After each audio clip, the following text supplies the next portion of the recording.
Everyone, कैसे हैं आप सब। आशा करती हूँ कि आप सब अच्छे होंगे, स्वस्थ होंगे। बच्चों, आज मैं आपके लिए हिंदी व्याकरण का एक महत्वपूर्ण टॉपिक कारक के बारे में हम जानेंगे कि कारक किसे कहते हैं, ये कितने प्रकार के होते हैं, इसकी पहचान कैसे की जाए। तो आइए शुरू करते हैं। बच्चों, कारक की परिभाषा क्या है कि संज्ञा या सर्वनाम के बीच क्रिया से जो संबंध बताने वाले शब्द होते हैं उनको हम कारक कहते हैं।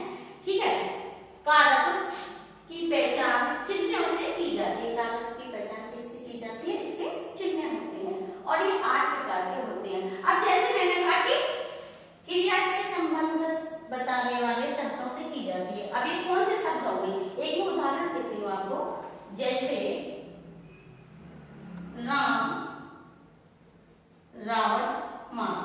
ठीक है बच्चों, मुझे इसमें ना आपको कोई स्पष्ट समझ नहीं आ रहा है कि ये क्या लिखा है। अब जैसे मैं इसमें विभक्ति चिन्हों का कार्य का प्रयोग करती हूँ, आपको ये वाक्य समझ में आने लगेगा। राम ने रावण को मारा। ठीक है, राम ने रावण को मारा। तो बड़े ने और को इन शब्दों का प्रयोग हुआ है और यही शब्द हमारे कारक कहलाते हैं। ठीक है बच्चों, कारक जैसे मैंने बताया कि आपको कारक 8 प्रकार के होते हैं। जो पहला कारक आता है उसको कहते हैं कर्ता कारक। इससे पहले मैं ये बता दूं कि इसको समझने के लिए इसके कुछ जो विभक्ति चिन्ह होते हैं हम उसको एक आसान भाषा में कैसे याद करें। तो ये आ जाते हैं आपके कारक और ये बेटा इसके विभक्ति चिन्ह। ठीक है, इसको याद करने के लिए आपको 2-3 बार तो इसको बोलना पड़ेगा। जैसे कर्ता में, कर्म को, करण से, संप्रदान के लिए, अपादान से किसी चीज का अलग होना, अधिकरण में, पर, संबोधन काल के और संबंध काल के और संबोधन के, अरे, ध्यान दो।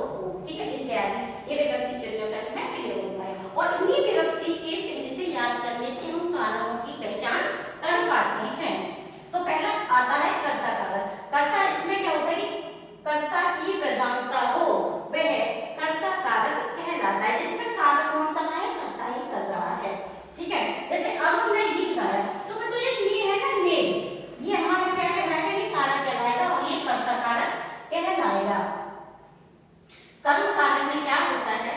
जिस पर क्रिया का प्रभाव पड़े, किस पर पड़े? क्रिया का प्रभाव पड़े। तो यहाँ बच्चों को मिठाई दो, यहाँ क्या कार्य हो रहा है? बच्चों को मिठाई बांटने का कार्य हो रहा है। तो ये जो को है ना, को, ये हमारा कारक हुआ। कौन सा कारक हुआ? ये कर्म कारक हुआ। जो तीसरा कारक आता है कर्म कारक। कर्म का मतलब होता है यहाँ साधन, जिस साधन से क्रिया की जाए। जिस साधन से, जैसे यहाँ साधन क्या है? झाड़ू से सफाई करो। ठीक है, झाड़ू से सफाई करो, तो ये झाड़ू, ये साधन होता है, ये से है ना, ये से, ये हमारा हो गया कर्म कारक। जब ये व्यक्ति चिन्ह आपको याद हो जाएंगे तो कारक पहचानने में आपको कोई भी समस्या नहीं होगी। संप्रदान कारक। संप्रदान कारक की क्या पहचान है? कि जिसके लिए क्रिया की जाए, जिसके लिए क्रिया की जाए। जैसे हमारे घर में मेहमान आ जाते तो बोलते ना, नाश्ता पानी लाओ, ये करो, वो करो। तो मेहमानों के लिए चाय बनाओ और संप्रदान के लिए से विभक्ति चिन्ह ना, के लिए, तो मेहमानों के लिए चाय लाओ, तो के लिए, ये आपका हो गया संप्रदान कारक। आपको 5वां आता है अपादान कारक। इसमें लेकिन ध्यान रखना बच्चों, किसी चीज का अलग होना, जिससे अलग होने का भाव हो उसे अपादान कारक कहते हैं। जैसे पेड़ से फल गिरा, से क्या गिरा? फल गिरा, यानी कि पेड़ से फल गिरा, पेड़ जो फल है वो पेड़ से अलग हो गया। ठीक है, अधिकरण कारक। अधिकरण कारक में क्रिया के होने का समय या स्थान इत्यादि का पता चलता है। मैं बस में बैठ गया, किसमें बैठ गया? मैं बस में बैठ गया, तो ये जो में है ना, में, ये हमारा कारक हुआ।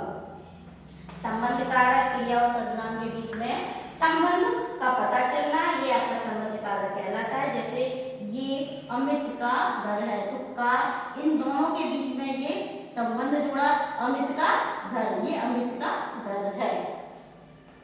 जो लास्ट कारक आता है वो आता है संबोधन कारक, किसी को संबोधित करने के लिए।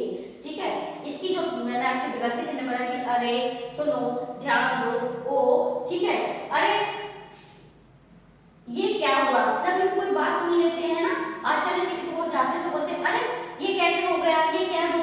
कोई कहता है कि अरे मुझ पर ध्यान दो, तो ये जो सारे है ना, ये विभक्ति चिन्ह है। ये विभक्ति चिन्ह से ही आप पता लगा सकते हो कि कौन सा कारक क्या है। जैसे आपको बता दें सब बच्चों, क्रिया का संबंध का पता चलना ही कारक कहलाता है। और कारक 8 प्रकार के होते हैं, इसमें विभक्ति चिन्ह का प्रयोग होता है। विभक्ति चिन्ह को ये बोलने के लिए आपको याद करना पड़ेगा कि कर्ता ने, कर्म को, करण से, संप्रदान के लिए, अपादान से अलग होना, अधिकरण में, पर, संबोधन का के संबोधन, ये अरे, ध्यान दो इत्यादि वर्ड आते हैं। बच्चों आज की जो मेरी क्लास है वो आपको कैसी लगी, अगर जरा सा भी